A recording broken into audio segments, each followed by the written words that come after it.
Well, welcome back, everyone. Can you believe we are on to lesson 6 of the science of getting rich? And today we're covering chapters 10, 11, and 12. Next week, we'll be looking at chapters 13, 14, and 15. And in the final week, we'll cover chapters 16 and 17 and do a wrap up of the book. Well, I hope this past week has seen you making and experiencing massive and positive changes as you're progressing towards your goals and what you wanted to get out of this program. I have to apologize for those of you that were waiting for this to drop on Friday. I had a massive change in my schedule that really threw things off. So I'm getting to this to you today, which is Sunday. And that might mean, that you catch a few background noises, weekend noises of apartment living. So bear with me. Don't worry about it. Pay no mind to it. It's just me and you here for now. All right, so let's get stuck in. In chapter 10 of The Science of Getting Rich, it's all about using the will. And I'm going to cover this in future books and lessons, but let's just say that Wattles' understanding of the will is not comprehensive or complete. Okay, so I'm just going to leave it at that. But he's talking about using the will. And he's talking about using the will in a specific and particular way. And so when I read this chapter, it really highlighted to me how many times the orientation of my thoughts are on wrong thinking. Like how many times the orientation of my thoughts are not on where I'm going and what I want, but actually on the past or on what I don't want or what hasn't happened or what I didn't get or what was wrong in general, or even what was wrong with me. And it was amazing to be able to put myself under the microscope like that and see how many times I do this.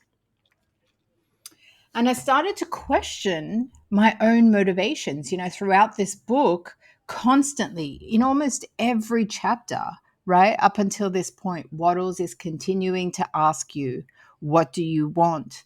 That you're not going to get riches just by this fleeting desire to have riches, because everybody has that fleeting desire.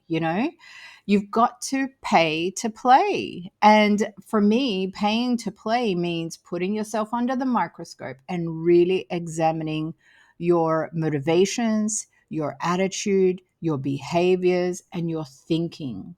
So I found myself asking myself, hey, do I really want this goal or what? And, I had to really contemplate what my goals were, what I was motivated and prepared to do, and what I was prepared to sacrifice for the sake of my goals. I'm going to talk about, I've got lots of things to say about that, but time and place, right? So I found that, you know what, I really do want these goals. And so then I started to think about, well, okay, if I really do want these goals that I say that I do, then I need to check my thinking. I need to look at my behavior, and I need to consider, what am I letting myself get away with? Right? That's not congruent with what I say that I want. So I had to stop certain behaviors, and I had to start to arrest certain types of thinking.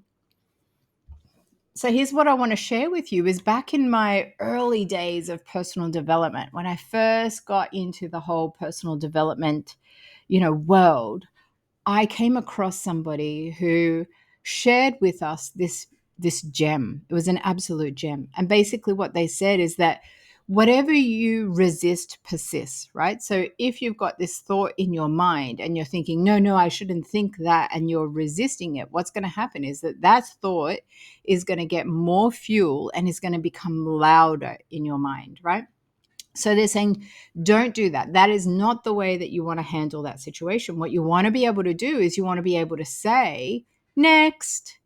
So every time your brain tells you something that you don't want to hear and that it doesn't make you feel good, all you need to say is, next. So this has been a habit of mine for over 20 years now. Every time my brain says something that I don't want to hear, I will say next. However, going into chapter 10 and understanding this signpost of the orientation of my thinking, was it taking me towards my goals or something else? I made the 2 millimeter shift in my thinking. So I redeployed this habit of next to make it more effective in my own personal habits. So what I started to do is every time that thinking was the wrong thinking or in the wrong direction, my next would actually move me into the right thinking and the right direction. That was the purpose of all of that. So I started to pay a lot more attention also to what I was consuming, because Waddle says, have a look at your personal habits. You say you want wealth, but are you reading about all of the unemployment statistics out there? Are you reading about all the business owners who are doing it tough? Are you filling your mind with all of this negative stuff that isn't actually congruent with where you say you want to go? So for me, I started to make more refinements, more personal, how would I call it? I'd be more effectiveness in my personal habits, right? So refining, refining, refining. And even a 2 millimeter shift can have a dramatic result in your performance and can help to cultivate that positive mind. And all of that is necessary. So, on that point, Wattles wants you to know that there is no such thing as poverty. And he uses the material in chapter 10 to make sure that everything that you're consuming, everything you're thinking about, everything that you're doing is congruent with what you want. So, if there is no such thing as poverty, he's going to again call into question the appearance of things rather than the truth. So, you remember throughout this whole series, we've been talking about how the truth is not what you see or you can perceive, because often what we see and what we are perceiving are quite distorted. They're going through the lens of our own experiences, our own interpretations of life. So they're not even actually the truth. There's this fantastic saying that says, you do not see things as they are, you see things as you are. So you got to get to understand that your perceptions, first and foremost, are inaccurate. So if you're judging the world, judging's a big one, based on your distorted perceptions, then you're not seeing the truth of how things are anyway, right? So, and we've talked a lot about this throughout this mini series. So he wants you to see the truth. And the truth is not, again, what you see with your senses. It is a universal truth that we are abundant and rich. And as he says, there is no such thing as poverty. And, reading that brought me to this quote, which is a quote from Florence Scovel Shinn, a fantastic author. And she says that if one asks for success and prepares for failure, he will get the situation he has prepared for. And it's a great illustration of the schisms that tend to happen in our mind, where we say we want something and then we do the complete opposite. Now, how many times do we do that? So this week, we're going to really be quite vigorous and vigilant with our thinking about the orientation of your thoughts and about moving towards where you want to be.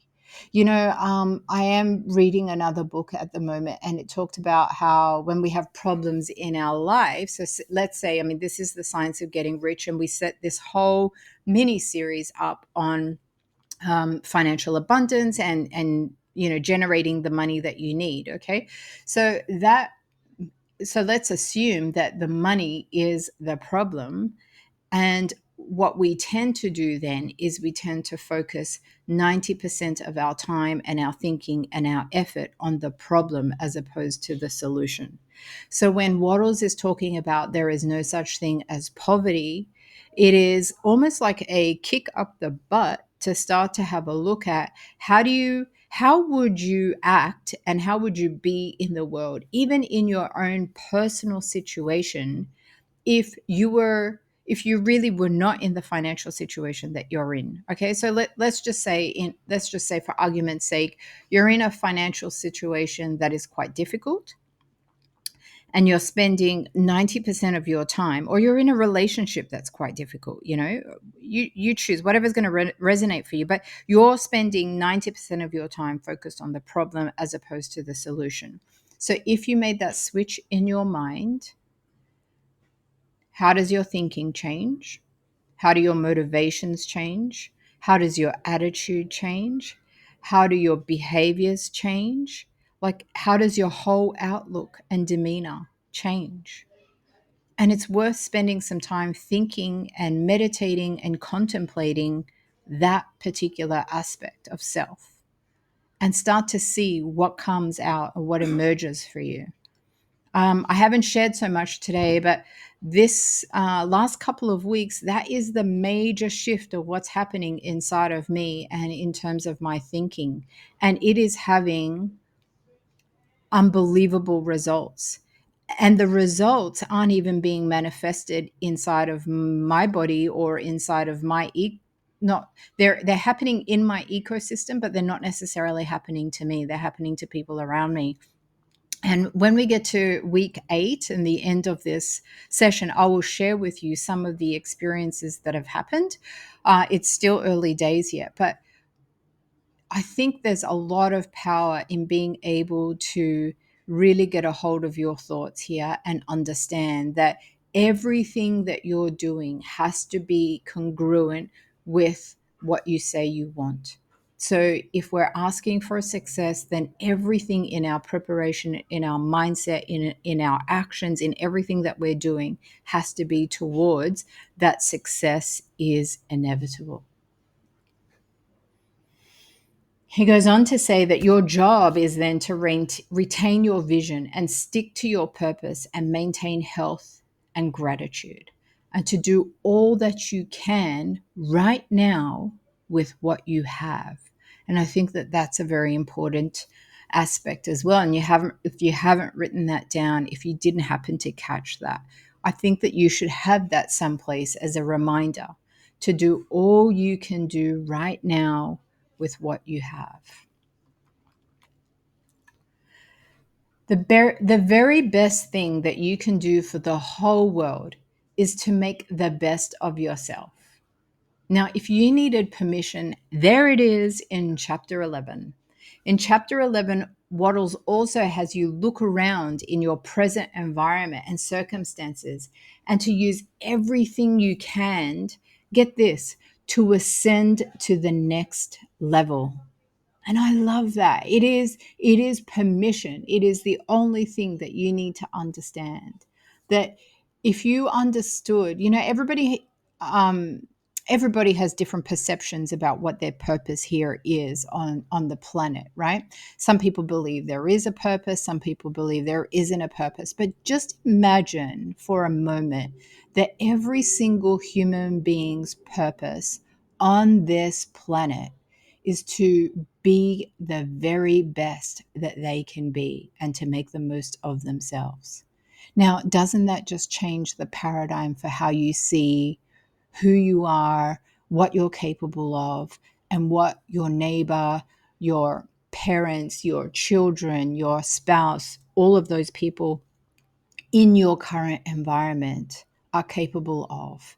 If everybody was living and making the most of themselves in this current environment, how different would things be? I want to remind you that no matter where you are, circumstances don't make a man, they reveal him. So if you needed permission, now it is. Here it is. This is it. Use the resources, knowledge, and everything you have at your disposal to transcend to that next level. Wattles goes on in chapter 12 to then put the icing on the cake by encouraging you to think about where you are in your present place. Okay, so again, no matter where you are, what situation you happen to find yourself in, and what the focus and purpose of doing this program is for you, you can think about where you are in your present place. And I think one of the best ways to have a look at that is to have a look at, well, are you a small fish in a big pond right now? Or are you a big fish in a small pond that has overstayed their welcome? You know, Wattles wants you to become larger than your present state. And it makes sense. You can apply this to so many situations in life, but just have a think about work or your business. Have you grown into the business person you need to be for your business to take off? Or is your business got all of this potential and you're this small fish inside of it because you haven't quite capitalized on that potential just yet?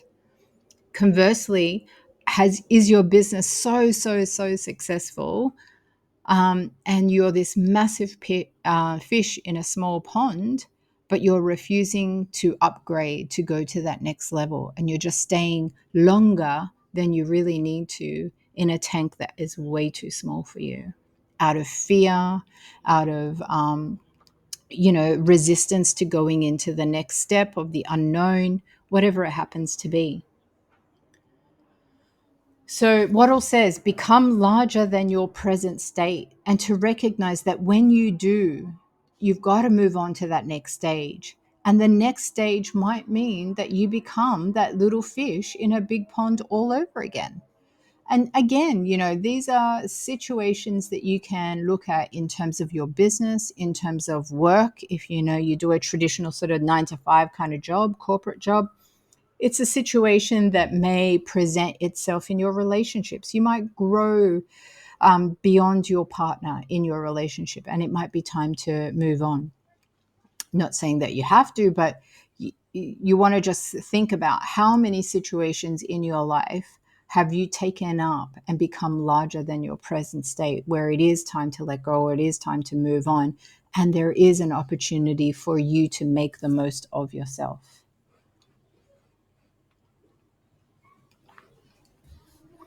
And I think the last point I want to make here is to start to look at what has become familiar to you.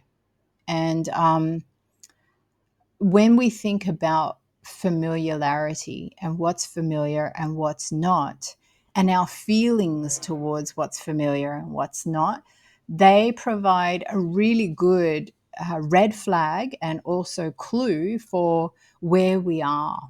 Like, so are we currently making the most of ourselves, or are we hiding and playing small? So this week I was listening to a book, and the author was saying, how people have a fear of success, and it really pricked up my ears because I never thought I had a fear of success, quite honestly, until it showed up one day. And I was like, what? I can't believe this. So I was really curious about what this author had to say. And so I started listening, and he went on to say that, people don't have a fear of success. It's a feeling of failure that has become a habit. And the feeling of failure is a habit, and they're used to it, right? So that it's not a fear of success. It's just that it's unfamiliar. So they've not been conditioned for success. And they've not made success a habit. And so it's not familiar, it's foreign, and there's this retreat away from it. Isn't that interesting? I thought that was fascinating, to be able to look at how do we make success a habit?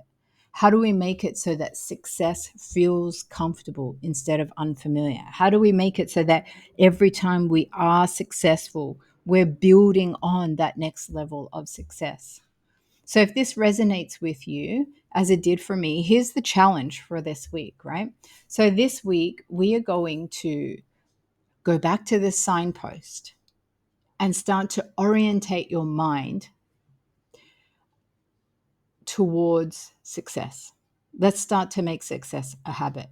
So the book at some point also, Wattles says, refuse to recognize failure.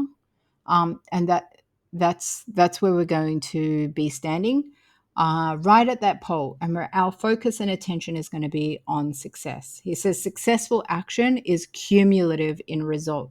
So the more you start to recognize this, the more you start to be comfortable in that feeling of success, you're going to shift the paradigm. So failure is going to start to feel extremely uncomfortable if it isn't already, right?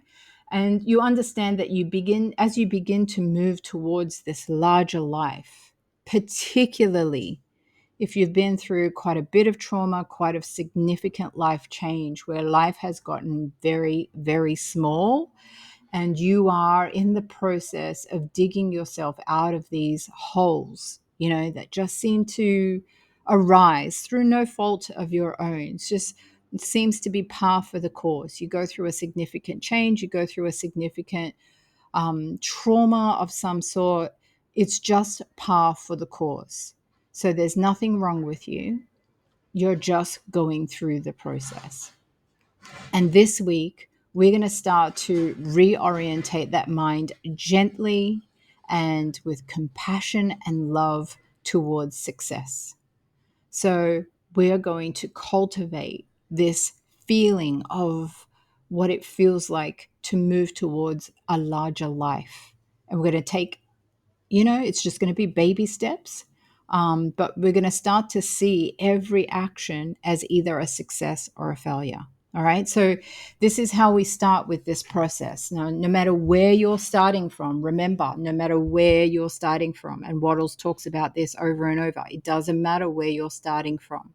What matters is that you start to see that every action is either a success or something else. And for every action that's a success, we're going to cultivate and condition the mind for the good feelings that come with that. Okay, so whether it's you go for a walk instead of being lazy or making excuses, you're going to see that as a success. Let's say that you have to make some cold calls and you actually do that instead of procrastinating. That's a success, right? And every day you're going to build on that success and you're going to be consistent and you're going to be persistent. And you're just going to build that bank of success in your mind and take action towards your goals. So whatever goals you've set for this mini series, you start to look at what could you do now? What you don't need any more resources, you don't need any more knowledge, you don't need any more courses, you don't need any more coaches, you don't need anything else. You just need to take an action. What is the logical action that you can take, and start to take that and move towards what you say you want? Here's the thing, is that when you start to think this way, you will notice a shift. Your attitude will change. The things that you used to have to do or force yourself to do or not do take on a whole new approach, right? So let's say that you are currently avoiding making some cold calls in your business or building relationships that you need to keep your business going, to keep those sales going, right? So you're going to start to take that successful action. And for every action, no matter what the results are, here's the thing, is no matter what the results are, you're going to see that as a success. So every time you pick up that phone and you make a call, that is a success, irrespective of the action. And as you start to cultivate those successful habits, as you become larger than your present state, what's going to happen is you're going to start to see a shift in your mindset, a shift in your attitude, a shift in your emotionality towards this action that you're taking. And as you start to build that muscle of success and you make success that habit, you're going to start to see that shift happen in ways where you're going to start to enjoy what you're doing. And you're going to start to see that things that are not in your best interest, you'll just stop doing them. And things that are in your best interest, you're going to do them with gusto. All right, so that's the challenge. There's two challenges for you this week. One is to start to make that success a habit, and the other is to start to really pay attention to your orientation of your mindset. You have to pay to play. You can't assume that you know what the answer is. You can't get what I'm saying conceptually and think that you know. You actually have to put in the work. You have to put yourself under the microscope. This is the only way to get the transformation that you're looking for. and I promise you it will be worth it. So Wattles goes on to finish chapter 12 with, there is a thinking stuff from which all things are made, and which in its original state permeates, penetrates, and fills the interspaces of the universe.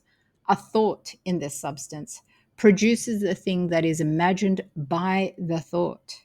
Man can form things in his thought, and by impressing his thought upon formless substance, can cause the things he thinks about to be created. In order to do this, man must pass from the competitive to the creative mind. He must form a clear mental picture of the things he wants, and do with faith and purpose all that can be done each day, doing each separate thing in an efficient manner. Well, ladies and gentlemen, thank you so much for tuning in. As always, this video was proudly sponsored by She Leadership, turning passionate women into powerful leaders, and the And Her Name Is podcast, a podcast that's out to redefine leadership. Was my absolute pleasure to be with you today. And next week in lesson 7, we're going to be covering chapters 13, 14, and 15. And as I said, drawing ever closer to the end of this series. Wherever you are, I hope you're having a great day, and I'll see you again next week.